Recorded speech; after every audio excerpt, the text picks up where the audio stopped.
Whoa!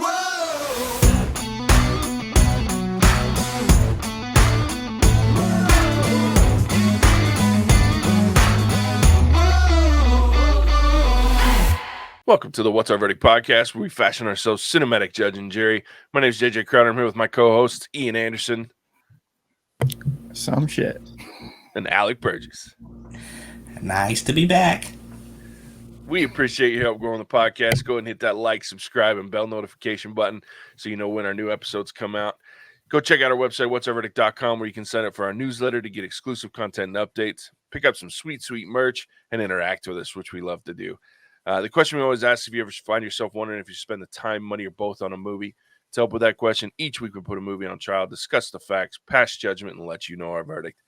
This is our spoiler-free review, where we'll rate each movie on a 3-tiered scale. Worth it, meaning you should watch this movie as soon as possible. Stream it, meaning wait until you can watch it for free. And finally, not impressed, meaning you shouldn't watch this movie at all. Our deep dive reviews for each movie are available every Monday wherever fine podcasts are found. Spotify, Apple Podcasts, Stitcher, Ghana, just to name a few. Today we're reviewing The Last Duel. It was released October 15th, 2021. It was written by Nicole Holofcener, Ben Affleck, and Matt Damon. It was directed by Ridley Scott. It stars Jodie Comer, Matt Damon, Adam Driver, Ben Affleck, Harriet Walter, Alex Lothar, and Martin Sokus. When Marguerite de Carouge is raped by Squire Jacques Legree, her husband Jean de Carouge challenges him to a trial by combat, the last legally sanctioned duel in France's history. Just a quick warning, so to speak. This movie covers some very heavy content, and we're going to talk about it. Maybe not so much in this particular spoiler free, but it is going to come up. So just consider that as you're listening. Yeah. So let's talk about the spoiler free. I'll start, guys. This movie was not at all what I thought it was going to be. I told Casey when we got home last night after watching it, I was like, this is the ultimate bait and switch from how they marketed this movie to what you actually watch when you get there. Now, I say that and it sounds terribly negative, and I don't mean for that, because I also feel like to do what this movie does and to make you feel the way that this movie does and to put it into perspectives that this movie does, it needed that to be able to get people to get there and watch this movie. And I really feel like there are going to be people that are very pissed off when they leave this movie.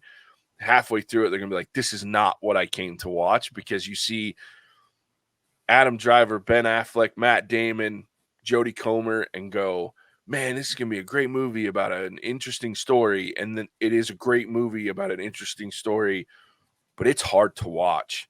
I don't remember the last time I was that uncomfortable for the majority of a 2.5-hour movie, but uncomfortable in a way that I think, and probably to some people's frustration with me, and that's okay, in a way that I think a lot of us need to be, because we anyway, we'll talk about that in the deep dive. But this movie is very uncomfortable, covers some very, very, very serious topics, and it's based in a story that's very real that I did a lot of research on last night instead of sleeping, because I was so curious about it. And I think the real story is worse than what we see in the movie. It's rough, guys. So, but with that said, I enjoyed a lot of this movie more than I also thought that I was going to, especially with the length. It is 2.5 hours long. It's a little long for me. I think there's some fat that could have been trimmed away, especially the way that they do the movie, from the 3 different perspectives.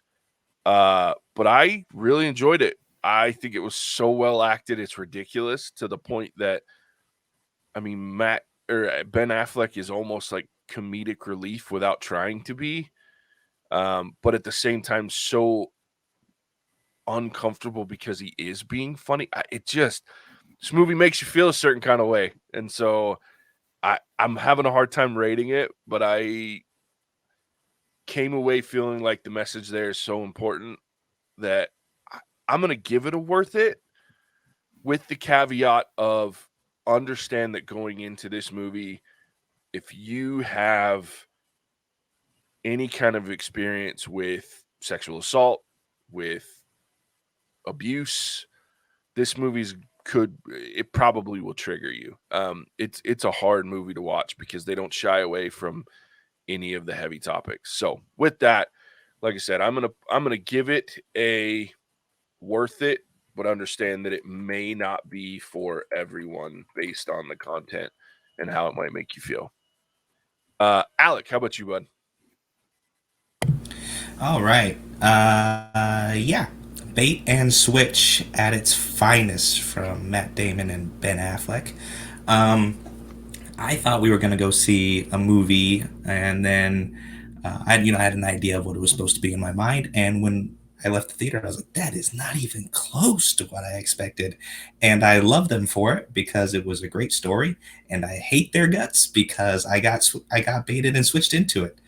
Um, but it has been one of the better movies I think I've seen in a while. From a storytelling standpoint, from an acting standpoint, you have a bunch of phenomenal actors in there, and then Ridley Scott as a director is just icing on the big old cherry sundae. Um, so it's definitely a worth it from me. Kind of echoing JJ's caveat of it's not a worth it for everybody, but it is a very well put together movie, and they don't shy away from those uncomfortable parts, which I think is extremely important. You have to show what it's like. I think they did a really good job of that. Agreed. Ian.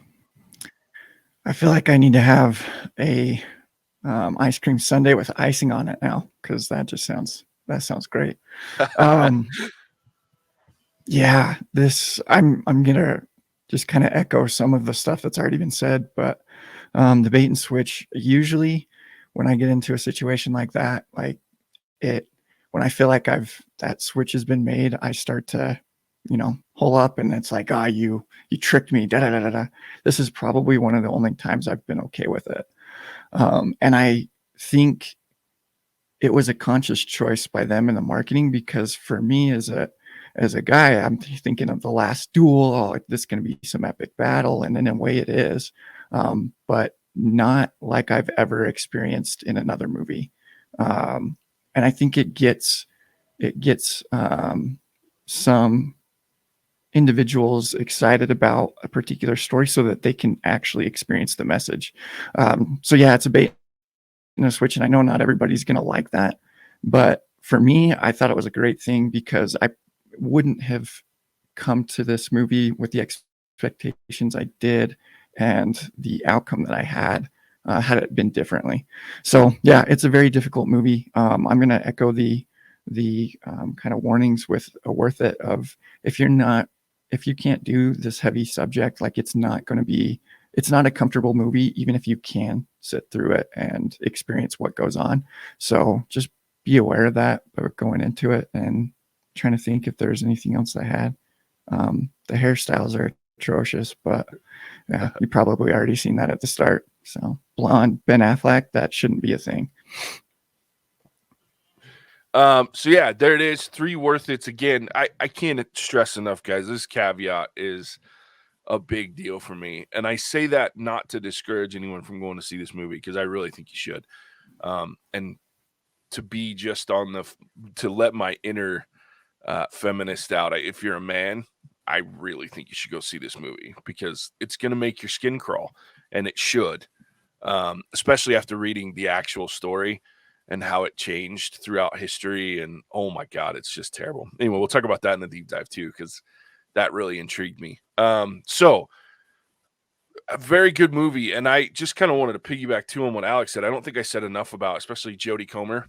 Man, she is like the shining spot in this movie. She absolutely kills it in this movie as Marguerite. It just could not take my eyes off of her, and so believable. And anyway, amazing acting in this movie, and the story is fantastic. So go see this, come away, have the discussions. It needs to happen. So all right, with that, we appreciate you. Go check out our website, whatsourverdict.com. Check out our social media, Instagram, Facebook, Twitter, all at What's Our Verdict. Leave us a comment. This is a great one to talk about. We'd love to talk about it with you. Hit it up, Twitter. Go leave us a comment like Alec always does. My favorite part of the day on Monday or Tuesday is checking out those comments on our website. So go do that. I think this is the right one to have some conversations about. So with that, we appreciate you tuning in. We'll catch you on the next one. Whoa!